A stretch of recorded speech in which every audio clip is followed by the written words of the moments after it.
along tonight. All right, out of this group, who's done the ride before? No one again.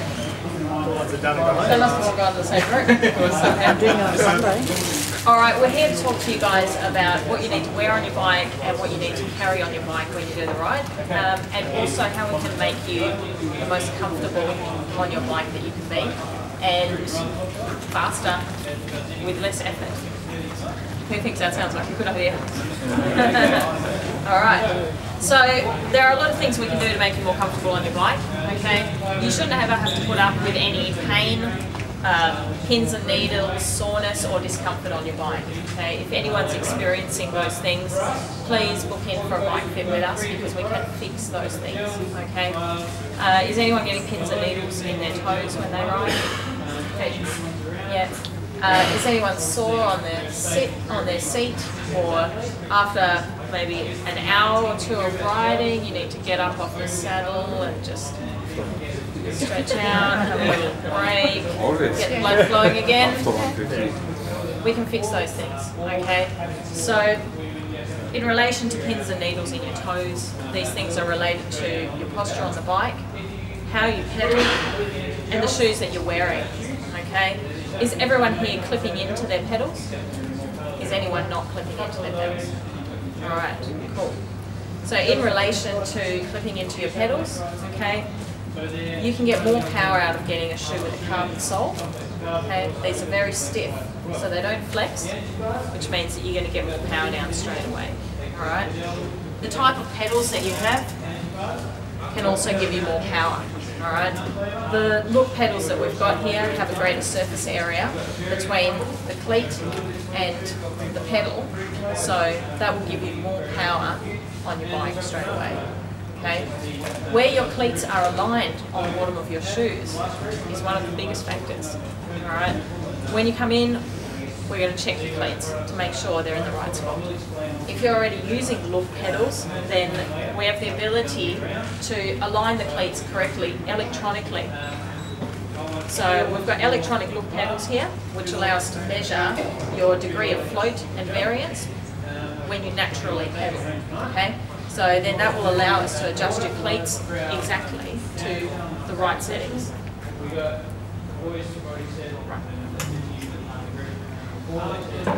In regards to your saddle, we have an awesome list of S&P saddles here. They're all on the wall over there. They come in different widths, different amounts of curvature, and using our fit system, we can find the right one for your anatomy. Okay? This will make you more comfortable on your saddle. Even if you don't feel uncomfortable right now, I've had guys in here who said, no, I'm fine on my saddle. And then I put them on one of these because I needed to, for another reason, because these saddles also have a really long seat rail, which gives me more ability to put the seat in the right position forwards and backwards, okay, to get your knee in the right place over the pedal axle. And when I've done that, they immediately were more comfortable thinking that they were already fine on their saddles before. Okay. So in relation to your saddles, being comfortable on your saddle is a combination of things, not just related to the seat itself. Okay. We also need to make sure that we're wearing really good quality things, with a really good quality chamois that matches your anatomy and your bones. Because you can have a really good chamois, but if it's the wrong shape and it misses your bones, then there's no point. Okay. And also chamois cream. Who doesn't use it? Who doesn't use chamois cream? Doesn't. Really? You're a hard ass, man. Yeah. So yeah, goes down where all the bits rub together and stops them rubbing together. What if they don't rub together? You're on your own now. So yeah, do highly recommend for stopping saddle sores and that sort of deal. Any sort of long ride, always chamois. If you stop, salt, crystals from sweat, dry, rub, ouch. So on long events, and if you've got to stop in the middle of it, and if you can reapply, reapply. So yeah, always worthwhile. Who uses chamois cream? If I told you you wouldn't make your chamois cream on the 3 Dams ride, would you? It hurt way too much. Yeah. That's how you'll be walking afterwards, Kat. Should I ask? Okay, moving on along the bike. These bento boxes are a really cool idea. You guys have just been spoken to about nutrition, right? So this will make your nutrition a lot more accessible, and also it's a visual reminder to eat. Okay, so I always use one of these on any long mountain bike or road ride because luckily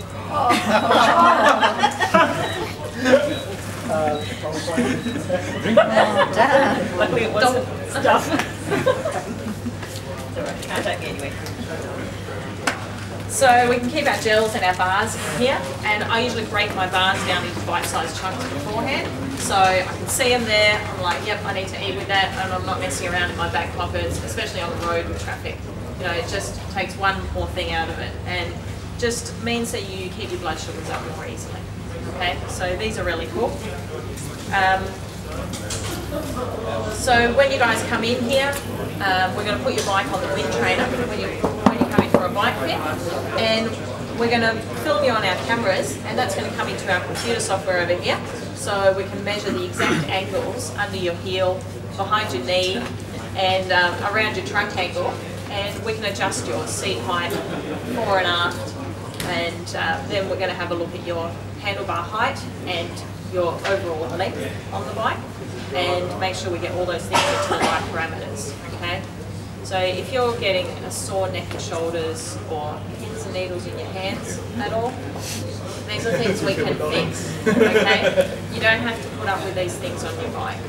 We can actually remove those things from happening, and that will make you more comfortable, which will make you go faster, and make you happy when you get to the end, like you could continue. That's what we want. All right. Other things we might need on the ride with us. When you start the ride, it might still be dark, so please have lights on your bike, front and rear lights. Okay, we have front lights that allow you to see or to be seen. Okay, so they're different lights, different amounts of brightness. It might also be cold at the beginning of April, or it might be raining on the day. So we have arm warmers. Okay, these are very little, and when you're done with them later in the day, they can compress into your jersey pocket. Okay, so you can just take these off. You won't need leg warmers because your legs are going around all the time. They're the first thing that's going to get warm. But your arms aren't doing anything. They just sit there all day long, so they're going to be cold. Okay. We also have these rain jackets which squash down into this tiny little pouch, which you can even attach to your handlebars. So again, it's one less thing that you have to carry with you all day long, but it's something that can provide you with some level of comfort, warmth, if it should be required on the day. And last year did 5 dam riders got drenched, 3 dam riders didn't get wet, 5 dam riders did. Yeah, no, we don't. Bed for it. Who's doing 5? Anyone? Good luck with that. Alright, does anyone have any questions about equipment, body position, bike setup, anything that we can answer for you guys? Any issues that you've got on the bike at the moment that's causing you pain or discomfort, pins and needles anywhere? Just between the shoulder blades after quite a long ride. Yep, just between the shoulder blades? Yep. Yep, okay. Nothing in your fingers? Yeah, I get a bit of pins and needles. So generally what we'll find is your bike's too long, okay? So, and or it might be too much of a drop between your saddle and your bars, so we need to have a look at that. And the reason it happens is if I'm nice and comfortable, straight back, square across my shoulder so they're not curved, nice and square, I won't get any issues. But as soon as I stretch out like this, my neck's closed up now, you've seen that happen, so I was like this. My shoulders are now rounded, I will get pins and needles, and that's why you're getting sore between the shoulder blades as well. But don't just go and buy a shorter stem, because it's not necessarily the answer. Because before we can work out the front, we need to work out the rear. So Steph will measure your saddle height based on with the pedal at 6 o'clock. We've got a 10-degree heel lift, and we want 141 to 145 degrees at the back of the knee.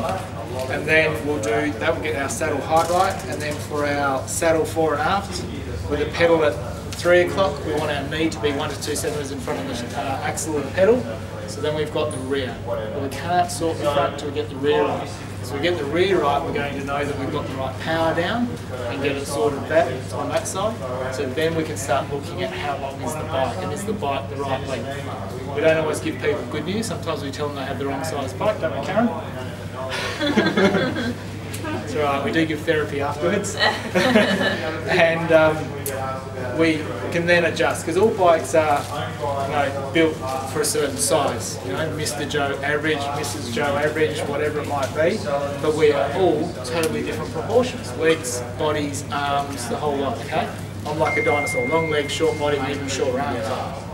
So I've got to have a large bike for the height, but then I've got to pull the top right in for me and lift it up slightly. Okay? So this is my bike. So that's how it is for me. Other people are the other way around. So it's really important to get that right.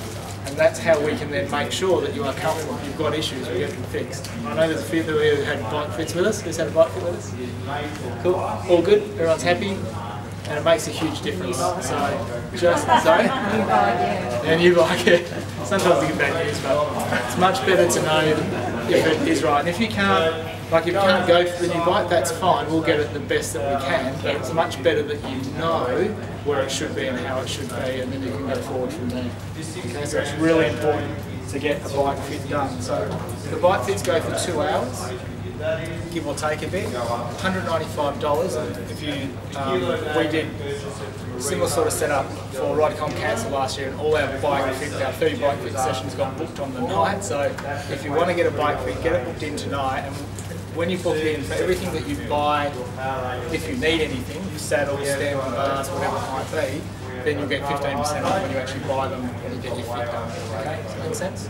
So it is really, really worthwhile. There hasn't been a single person I've ever had who's done bike fits before that has said it hasn't been good value, because you are more comfortable, more powerful at the end of it, I guarantee it. If it's only the saddle you want to look at getting sore at because your butt's driving you crazy, we can do just a saddle fit, which is $75. So that's where we measure your sit bones. We then choose the saddle. We choose the saddle for you. You don't get to choose the saddle. We put it on the bike. We adjust the saddle height. We adjust the fore and aft. Okay. Choose the colour. Yeah. Okay. Choose it. But we got to choose the saddle, and then we will adjust that, get it right, and we'll also be looking at your nicks as well, because different saddles require to have a different nick and a different chamois in that nick, and different, as Steph said earlier, the chamois has to be right location